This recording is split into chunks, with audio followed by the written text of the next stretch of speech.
আলহামদুলিল্লাহি রাব্বিল আলামিন ওয়াসসালাতু ওয়াসসালামু আলা সাইয়্যিদিল আমবিয়া ওয়াল মুরসালিন আম্মা বা'দ ফাআউযু বিল্লাহি মিনাশ শাইতানির রাজীম বিসমিল্লাহির রহমানির রহিম আসসালাতু ওয়াসসালামু আলাইকা ইয়া রাসূলুল্লাহ ওয়া আলা আলিকা ওয়া আসহাবিকা ইয়া হাবিবাল্লাহ আসসালাতু ওয়াসসালামু আলাইকা ইয়া নবিয়াল্লাহ ওয়া আলা আলিকা ওয়া আসহাবিকা ইয়া নূরাল্লাহ।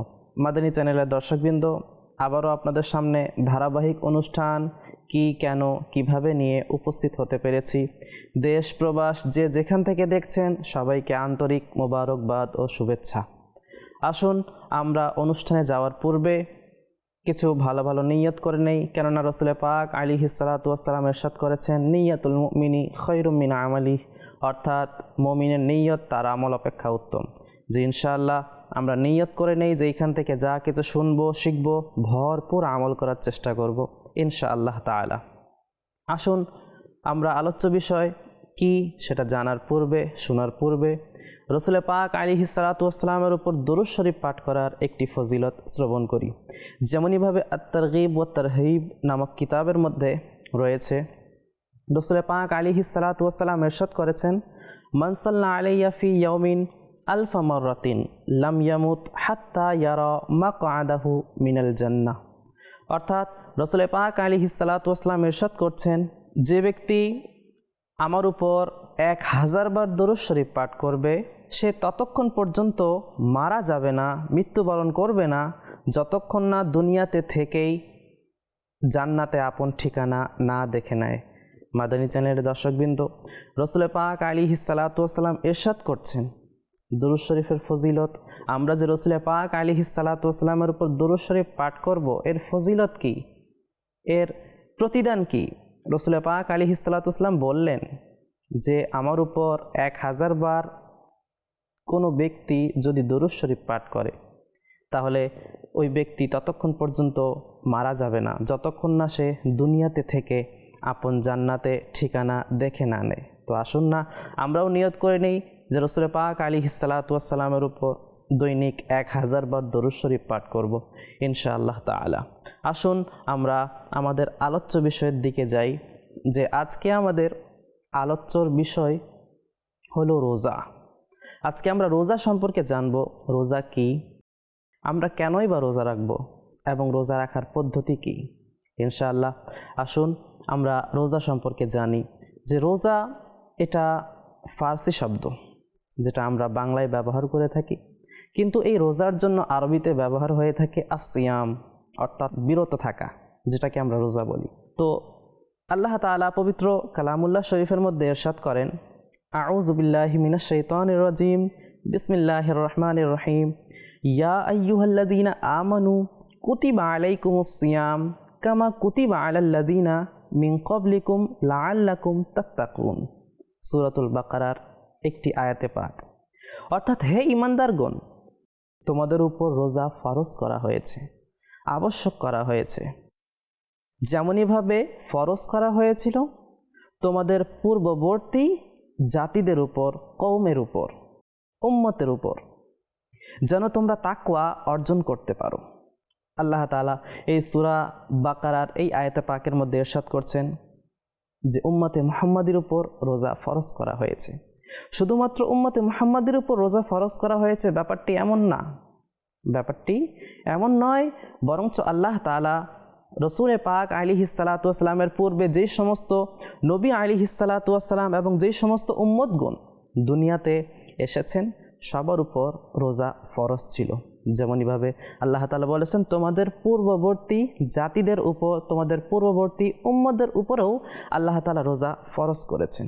আজকে ইনশাআল্লাহ আমরা রোজা সম্পর্কে জানবো, বুঝবো এবং যা শুনবো এটার উপর ভরপুর আমল করার চেষ্টা করব ইনশাআল্লাহ। আসুন আমরা জানি রোজা কি। রোজার শরঈ অর্থ হলো সুবহে সাদিক, অর্থাৎ যখন ফজরের সময় শুরু হয়, সুবহে সাদিক থেকে সূর্যাস্ত পর্যন্ত রোজার নিয়ত সহকারে খাবার, পানীয় ও যৌন সঙ্গম থেকে বিরত থাকার নাম রোজা। এটা শরীয়তের পরিভাষায় রোজার সংজ্ঞা বলা হয়েছে। সূর্যোদয় থেকে সূর্যাস্ত পর্যন্ত কোনো ব্যক্তি খাবার দাবার, এবং সহবাস ইত্যাদি থেকে বিরত থাকার নামই হলো রোজা। তো আসুন আমরা এই রোজা সম্পর্কে আরও কিছু বিস্তারিত জানি, যে রোজা ফরজ হয়ে থাকে কখনো কখনো, আবার নফলও হয়ে থাকে, আবার কখনো কখনো ওয়াজিবও হয়ে থাকে। তো ফরজ রোজার জন্য শুধুমাত্র রমজানুল মোবারকের মাস নির্দিষ্ট। অন্যান্য নফল রোজা যে কোনো সময় রাখা যেতে পারে, তবে বছরে 5 দিন ব্যতীত যে কোনো রোজা রাখা যেতে পারে। ঈদ উল ফিতরের দিন একটি এবং জিলহজ মাসের 10, 11, 12 ও 13 তারিখে রোজা রাখা, এই 4 দিন এবং ঈদ উল ফিতর সহ 5 দিন, এই 5 দিনে রোজা রাখা যাবে না। এই 5 দিন রোজা রাখা হারাম। এই 5 দিন ব্যতীত অন্য যে কোনো সময়ে, যে কোনো দিনে, যে কোনো মাসে আপনি আমি চাইলে রোজা রাখতে পারি, তবে রমজান মাস শুধুমাত্র ফরজ রোজার জন্য বরাদ্দ। মাদানী চ্যানেলে দর্শকবৃন্দু, এই রোজা কেনই রাখবো? হাদিসে পাকের মধ্যে রোজার ফজিলত কি বলা হয়েছে? এই রোজা রাখার উদ্দেশ্য কি? আল্লাহ তাআলা পবিত্র কালামুল্লাহ শরীফের মধ্যে কি ইরশাদ করেছেন? রোজা শরীরকে সুস্থতা দান করে এবং অন্তর ও জিহ্বাকে গুনাহ ও পাপ থেকে পরিশুদ্ধ করে। এই জন্য আমরা বেশি থেকে বেশি রোজা রাখবো। এই আয়াতে পাক যে আপনাদের সামনে এখন তিলাওয়াত করেছি, এই আয়াতে পাকের মধ্যে পূর্ববর্তী উম্মতের মতোই উম্মতে মুহাম্মাদের উপরও রোজা ফরজ করার কথা বলা হয়েছে। কারণ কি, উদ্দেশ্য কি? আল্লাহ তাআলা বলছেন লাআল্লাকুম তাত্তাকুন, যেন তোমরা তাকওয়া অর্জন করতে পারো, তাকওয়া অবলম্বন করতে পারো। তো এই তাকওয়া অর্জনের জন্যই মূলত আল্লাহ তাআলা বান্দার উপর রোজা ফরজ করেছেন। মাদানী চ্যানেলের দর্শকবৃন্দু, আসুন আমরা জানি রোজা কখন থেকে ফরজ হয়েছিল, রোজার ইতিহাস কি, রোজা শুরু হয়েছে কিভাবে।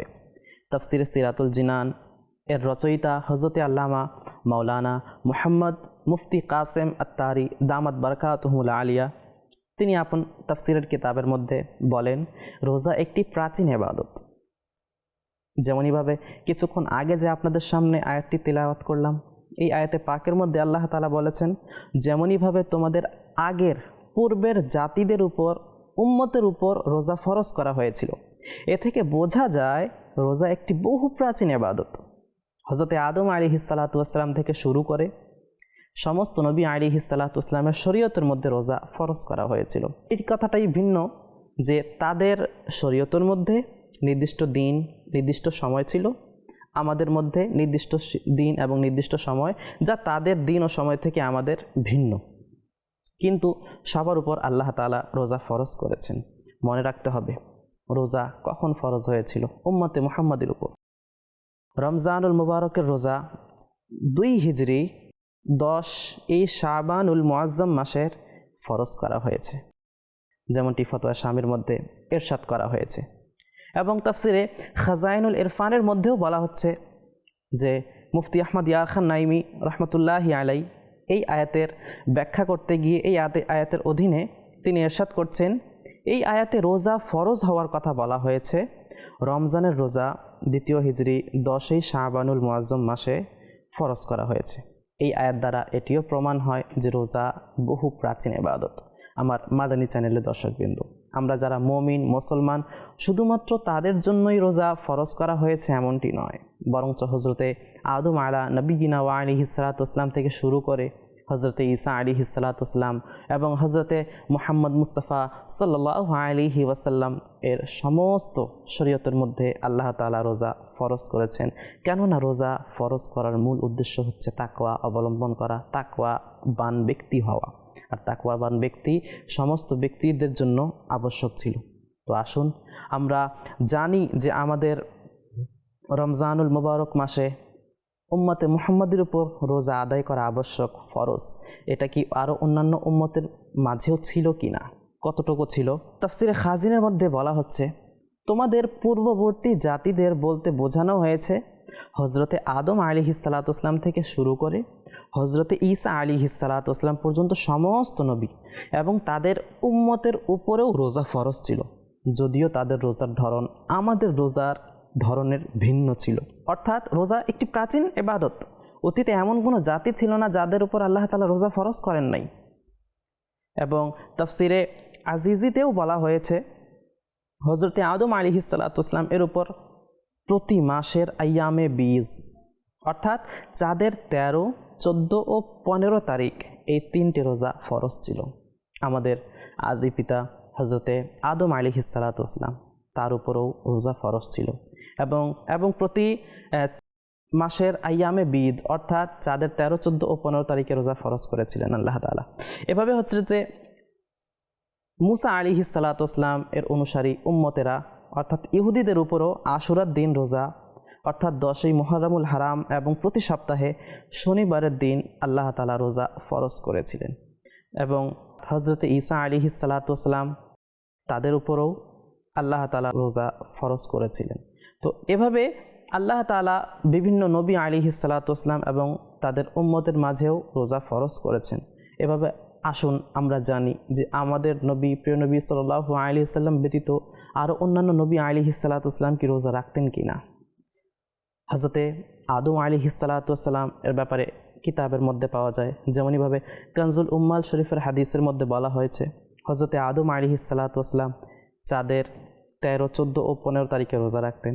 এভাবে হযরতে নূহ আলাইহিস সালাতু ওয়াস সালাম তিনি সবসময় রোজা রাখতেন এবং শুধুমাত্র ঈদুল ফিতর ও ঈদুল আজহার দিন রোজা রাখতেন না, এবং তিনি পুরো বছরই রোজা রাখতেন। আল্লাহু আকবার, একজন নবী আলাইহিস সালাতু ওয়াস সালাম, অথচ আল্লাহ তাআলার ইবাদতের প্রতি কেমন তাদের ধাবিত, তারা কিভাবে আল্লাহ তাআলাকে রাজি ও খুশি করার জন্য সবসময় ইবাদতের মধ্যে মগ্ন থাকতেন। এভাবে হযরতে দাউদ আলা নবিয়িনা ওয়া আলাইহিস সালাতু ওয়াস সালামের ব্যাপারে পাওয়া যায় যে তিনি একদিন রোজা রাখতেন এবং একদিন বিরতি দিতেন, অর্থাৎ তিনি একদিন পর পর রোজা রাখতেন, পুরো বছর এভাবে রোজার মাধ্যমে কাটিয়ে দিতেন। এভাবে হযরতে সুলাইমান আলা নবিয়িনা ওয়া আলাইহিস সালাতু ওয়াস সালাম প্রতি মাসে 3 দিন শুরুতে এবং 3 দিন মাঝখানে এবং 3 দিন শেষে রোজা রাখতেন, অর্থাৎ তিনি প্রতি মাসে 9 দিন রোজা রাখতেন। এভাবে হযরত ঈসা আলাইহিস সালাতু ওয়াস সালাম এর ব্যাপারে পাওয়া যায় যে তিনি সবসময় রোজা রাখতেন, তিনি কখনো রোজা ছাড়তেন না। অতএব এগুলো থেকে বোঝা গেল যে রোজা এটা নতুন কোনো ইবাদত নয়, বরঞ্চ এটি একটি প্রাচীন ইবাদত। তো আসুন না আমরাও নিয়ত করে নেই যে ইনশাআল্লাহ যখনই আমরা সুযোগ পাবো আমরা রোজা রাখার চেষ্টা করব ইনশাআল্লাহ। কেননা এই রোজার মাধ্যমেই আমরা নিজের নফসকে কন্ট্রোল করতে পারবো। কেননা এই রোজার মাধ্যমে আমি চাইলেও আল্লাহ তাআলার হালালকৃত বস্তু খেতে পারি না, পান করতে পারি না। তো আল্লাহ তাআলা যেই কাজগুলো আপনার আমার জন্য হালাল করেছেন, যেই খাবারগুলো আপনার আমার জন্য হালাল করেছেন, সেই কাজগুলোও আমরা আল্লাহ তাআলার সন্তুষ্টি অর্জনের জন্য যেহেতু বিরত থাকার চেষ্টা করি, এটার মাধ্যমে ইনশাআল্লাহ তাআলা আমাদের গুনাহের কাজ থেকে বেঁচে যাওয়ার অভ্যাস গড়ে তুলবে ইনশাআল্লাহ তাআলা। তো আসুন, রোজা ফরজ হওয়ার উদ্দেশ্য কী, রোজা ফরজ হওয়ার হিকমত কী, কেন রোজা আল্লাহ তাআলা ফরজ করেছেন। আল্লাহ তাআলা দ্বীনে ইসলামের মধ্যে প্রতিটি কাজ যেগুলো আপনার আমার উপর ফরজ করেছেন, প্রতিটি কাজের পেছনে কোনো না কোনো হিকমত আছে। অনেক সময় আমরা হিকমত বুঝে চলে আসে, আবার অনেক সময় আমাদের হিকমত বুঝে আসে না, তবে প্রতিটি কাজের প্রতি হিকমত রয়েছে। যেমনই আল্লাহ তাআলা বলেছেন যে পরহেজগারি অর্থাৎ তাকওয়া অবলম্বনের জন্য রোজা রাখার কথা বলা হয়েছে। তো পবিত্র কোরআনে পাকের অন্য একটি জায়গায় ইরশাদ করা হচ্ছে, আর যে ব্যক্তি তার রবের সামনে দাঁড়ানোর ভয় পেল এবং নফসকে খারাপ চাওয়া থেকে আটকালো, নিশ্চয়ই তার জন্য জান্নাতই হবে ঠিকানা। আল্লাহু আকবার। আল্লাহ তাআলা বলছেন নিজের নফসকে কন্ট্রোল করতে পারা, নিজের নফসকে দমন করতে পারবে কোনো একজন ব্যক্তি রোজার মাধ্যমে।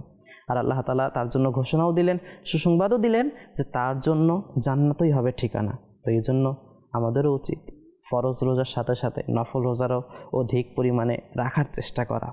অনেক সময় দেখা যায় যে এভাবে হাজার হাজার মানুষদের দেখা যায় যে তারা রাস্তাঘাটে রমজানুল মুবারক মাসের রোজাও তারা পালন করে না, আদায় করে না, রাখার চেষ্টা করে না।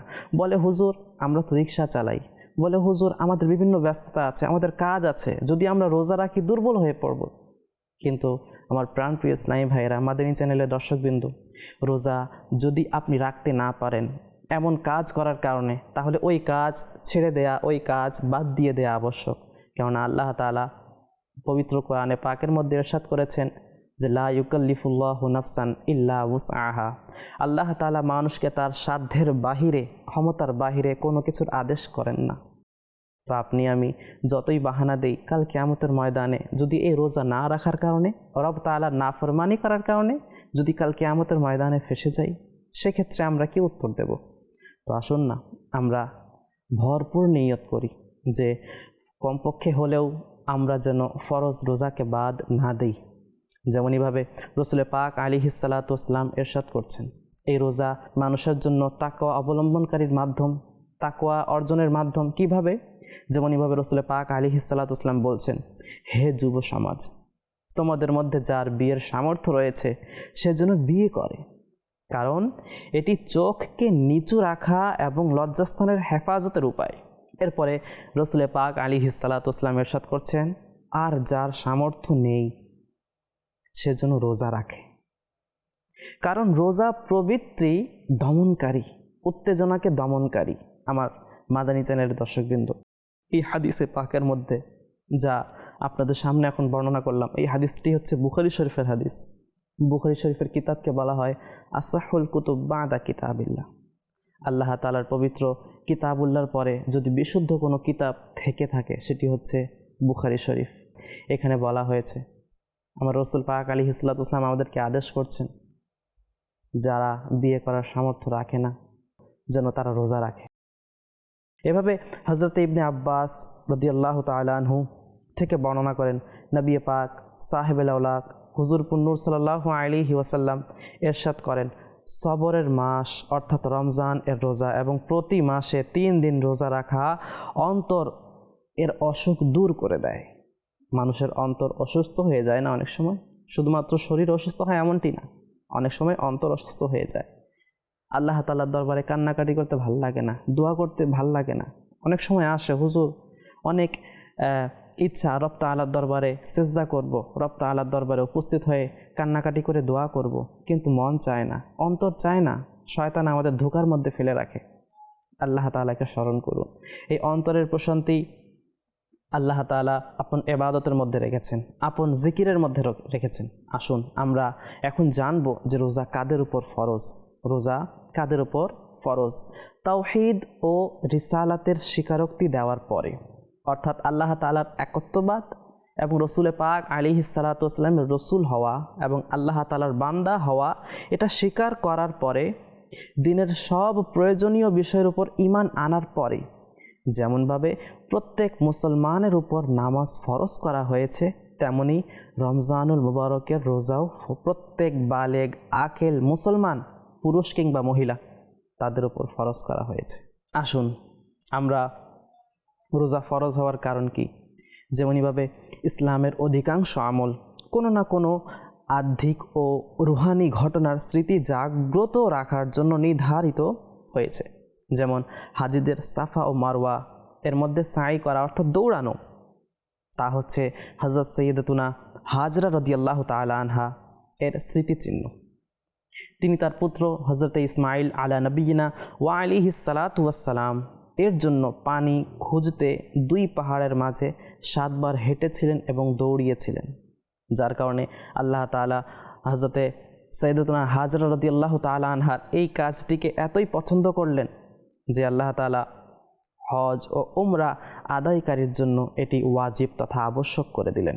একইভাবে মাহে রমজানুল মুবারকের মাসেও আপনার আমার প্রিয় নবী রাসূল আরবি সাল্লাল্লাহু আলাইহি ওয়াসাল্লাম তিনি গারে হেরার মধ্যে কয়েকটি রাত কাটিয়েছিলেন।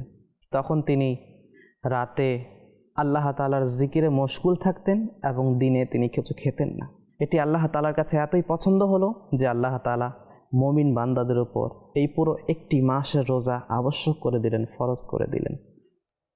তো এই জন্য রাসূল পাক আলাইহিস সালাতু ওয়াস সালাম এর ভালোবাসা, এর মহব্বত অর্জন করাটা আমাদের জন্য কতটুকু জরুরি, যেখানে আল্লাহ তাআলা আপন হাবিবকে ভালোবেসে আপন হাবিবের সুন্নতকে জীবিত রাখার জন্যে পুরো একটি রমজান মাস রোজা আপন বান্দাদের উপর ফরজ করে দিয়েছে। তো এমন রাসূল পাক আলাইহিস সালাতু ওয়াস সালামের বাণীর এর উপর আমরা কি আমল করব না?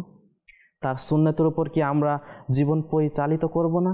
যদি আপনি আমি এই রাসূল পাক আলাইহিস সালাতু ওয়াস সালামের সুন্নতের উপর জীবন পরিচালনা করতে পারি, তাহলে এটার বদৌলতে ইনশাআল্লাহ কাল কিয়ামতের ময়দানে রাসূল পাক আলাইহিস সালাতু ওয়াস সালাম আপনাকে আমাকে শাফাআত করে জান্নাতে নিয়ে যাবে। আসুন আরেকটি হাদিসে পাক আমরা শ্রবণ করি। যখন মদিনায় নবী পাক সাহেবুল আলাক সাল্লাল্লাহু আলাইহি ওয়াসাল্লাম আগমন করলেন, তখন তিনি দেখতে পেলেন যে ইহুদিরা আশুরার দিনে রোজা রাখত। যারা ইহুদি, যারা হযরতে মুসা আলাইহিস সালাতু ওয়াস সালাম এর অনুসারী ছিল, তারা আশুরার দিন অর্থাৎ মুহররমের 10 তারিখে রোজা রাখতেন। রাসূল পাক আলাইহিস সালাতু ওয়াস সালাম তাদেরকে জিজ্ঞেস করলেন, তোমরা যে এই রোজা রাখছো এর পেছনে কারণ কি, রহস্য কি, তোমরা কেন এই দিনকে কেন্দ্র করে রোজা রাখছো? তারা বলতে লাগলো, এটি একটি বরকতময় দিন। এই দিনেই আল্লাহ তাআলা হযরতে মুসা আলাইহিস সালাতু ওয়াস সালাম এবং বনি ইসরাঈলীদেরকে তাদের শত্রু থেকে মুক্তি দিয়েছিলেন এবং হযরতে মুসা আলাইহিস সালাতু ওয়াস সালাম কৃতজ্ঞতা স্বরূপ এই দিনে রোজা রেখেছিলেন। এজন্য আমরাও এই দিনে রোজা পালন করে থাকি। এই কথা শুনে রাসূল পাক আলাইহিস সালাতু ওয়াস সালাম ইরশাদ করলেন, আমরা হযরতে মুসা আলাইহিস সালাতু ওয়াস সালাম এর সাথে সম্পর্কে তোমাদের তুলনায় বেশি হকদার। অতঃপর তিনি আলাইহিস সালাতু ওয়াস সালাম অর্থাৎ প্রিয় নবী সাল্লাল্লাহু আলাইহি ওয়াসাল্লাম আশুরার দিন রোজা নিজেও রাখলেন এবং আপন সাহাবায়ে কেরাম আলাইহিম রিদওয়ানকেও এই আশুরার দিন রোজা রাখার আদেশ দিলেন। মাদানী চ্যানেলের দর্শকবৃন্দ, আমরা ধারাবাহিকভাবে রোজা সম্পর্কে শুনছিলাম। এখন আমরা রোজার কয়েকটি ফজিলত শ্রবণ করি, যেন আমাদের রোজা রাখার প্রতি আগ্রহ আরও বৃদ্ধি পায়। যেমনইভাবে রাসূল পাক আলাইহিস সালাতু ওয়াস সালাম ইরশাদ করছেন, নিশ্চয়ই জান্নাতে একটি দরজা আছে যার নাম রায়্যান। কিয়ামতের দিনে শুধুমাত্র যারা রোজা রেখেছে তারা এই দরজার মাধ্যমে প্রবেশ করবে, অন্য কেউ প্রবেশ করতে পারবে না। তাদেরকে জিজ্ঞাসা করা হবে, রোজাদাররা কোথায়? তখন তারা এগিয়ে আসবে এবং অন্য কেউ এই দরজার মাধ্যমে প্রবেশ করতে পারবে না। যখন তারা প্রবেশ করবে তখন দরজাটি বন্ধ করে দেওয়া হবে, এরপর আর কেউ এই দরজার মাধ্যমে প্রবেশ করতে পারবে না। মাদানী চ্যানেলের দর্শকবৃন্দ, রোজা রাখার ফজিলত কতই না উত্তম যে তাদেরকে ডাকা হবে, রোজাদাররা কোথায়? জান্নাতের দরজার মধ্যে লেখা থাকবে বাবুর রায়্যান। এই দরজা দিয়ে শুধুমাত্র ওই সমস্ত লোকেরাই জান্নাতে প্রবেশ করতে পারবে যারা রোজা রাখবে।